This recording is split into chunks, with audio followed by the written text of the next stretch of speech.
This is #Africa. There's doubts and death in the Darfur region, this despite government promising for a brighter future. Prime Minister Alaa Salah has promised to end the 17-year-long conflict there, but residents of the war-torn region say that they have heard it all before. It's a name synonymous with violence, displacement and allegations of genocide. But a brighter future is being promised for Darfur.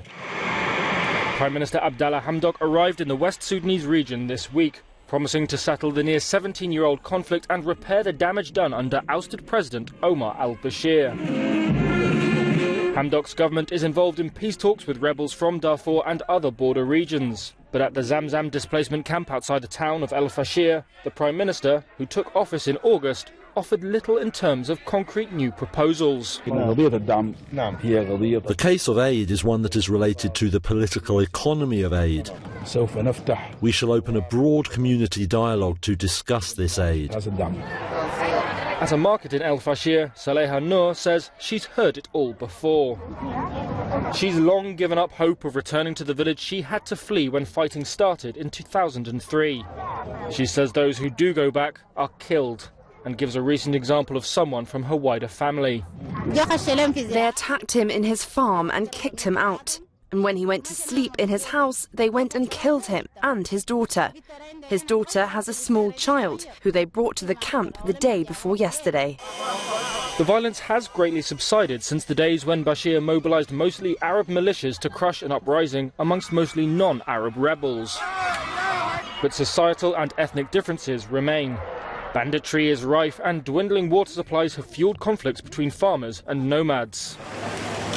Arab militias accused of atrocities including murder, rape and arson in Darfur have now taken up new roles in Sudan's shifting political landscape. People in Darfur's camps say the so-called Janjaweed have been incorporated into the paramilitary Rapid Support Forces, the dominant force in Khartoum since Bashir's ouster. The RSF has previously claimed there are no Janjaweed elements in the capital. Our conditions for a return are security, peace, education, healthcare. In addition to education, we need water. Then we can return. But without this, we cannot return. Over years of chaos, the makeshift camps where hundreds of thousands sought refuge at the height of the violence have grown walls and infrastructure, making it harder to persuade people to abandon the settlements for their long-abandoned lives. We stay in Sudan, where one woman there has gained worldwide media attention for her involvement in protests in the country. The photo and Alaa Salah began to symbolize the integral role that women play in the front lines of pro-democracy protests. Now, she was at the African Women in Dialogue right here in Johannesburg. We caught up with her to find out what progress the country has made since. Alaa, dubbed Kandaka, which means Nubian Queen, was quickly branded the symbol of the Sudanese revolution. Her image defines spurious normative ideas of Muslim women as oppressed and politically passive. أنا ما كنت براي كل الناس كل الشباب اللي كانوا معي كنا في الصفوف كنا في التظاهرات رغم القمع اللي كنا بنتعرض له بس الحاجة دي ما خوفتنا إنه نحن نطالب بحقنا وحق شعبنا إحنا بننادي بحرية وطننا حتى إذا كان الثمن غالي وقدمنا أرواح ودماء شهداء غاليين علينا فالثمن ثمن الحرية غالي فإحنا عندنا قضيتنا هي الوطن حرية الوطن فما كان في خوف ما كان في تراجع بالعكس كلنا كنا بنتظاهر بنطالب بنهتف بنطالب بحقنا بأبسط حقوقنا إنه ننال حريتنا حتى لو كان الثمن غالي حتى لو كان الثمن روحنا فدي حرية وطننا وقدمنا شهداء. The iconic photograph highlighted women as a driving force of the movement.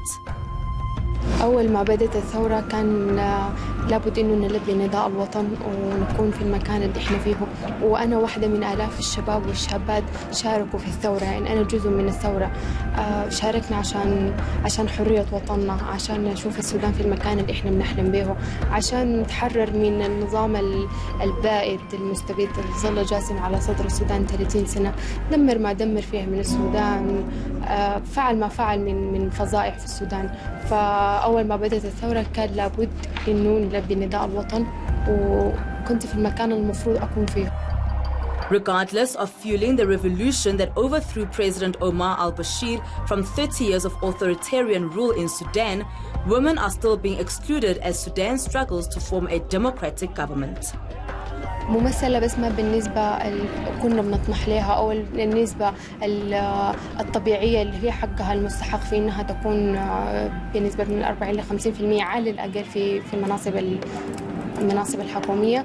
بالنسبة للدور اللي لعبته بالنسبة للتضحيات اللي قدمتها النسبة دي ما مرضية خالص بالنسبة للمرأة السودانية.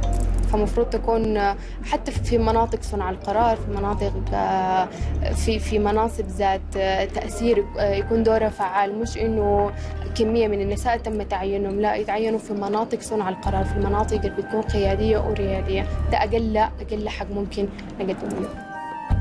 According to Alaa, the image that caused a stir on social media came as a shock as she did the same thing since the start of the revolution of going out in the streets and preaching the revolution. في اليوم ده كان هو ثالث يوم في اعتصام القيادة العامة اللي هو بدأ في يوم 6 أبريل، كان بمليونية 6 أبريل بعد 4 شهور من النضال، بعد 4 شهور من التظاهرات، بعد 4 شهور من القمع والاعتقالات التعسفية والقتل. وصلنا القيادة مباني القيادة العامة واعتصمنا فيكم. كنت مؤمنة بأنه أي زول عنده دور بيقدمه للوطن، عنده دور بيقدمه في الثورة. فالحاجة اللي كنت بقدر أقدمها كنت بهتف، كنت بقدر أتكلم قدام عدد من الناس حتى لو كان كبير.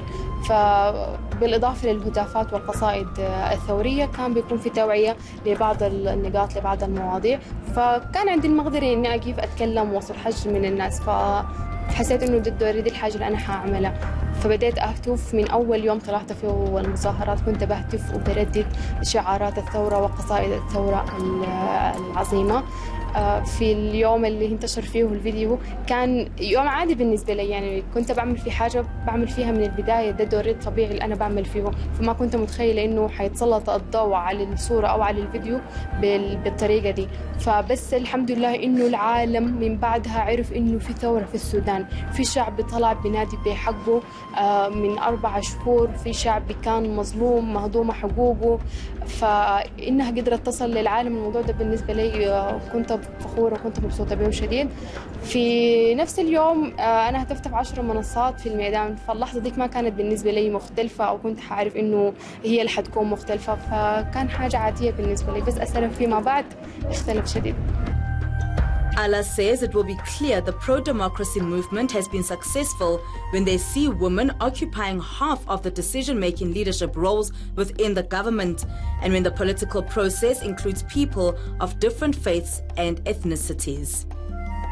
الصعوبات اللي بتواجهك مهما كانت التحديات اللي بتواجهك، انت قوية وانت قادرة انك تنادي بحقك وبحق شعبك بأعلى صوت، فكوني قوية وطالبي بحقك وبحق شعبك.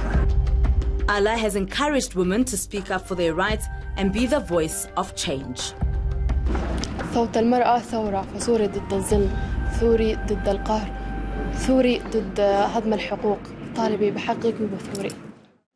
Well, before the break, we take a look at more news and views coming from the continent of Africa.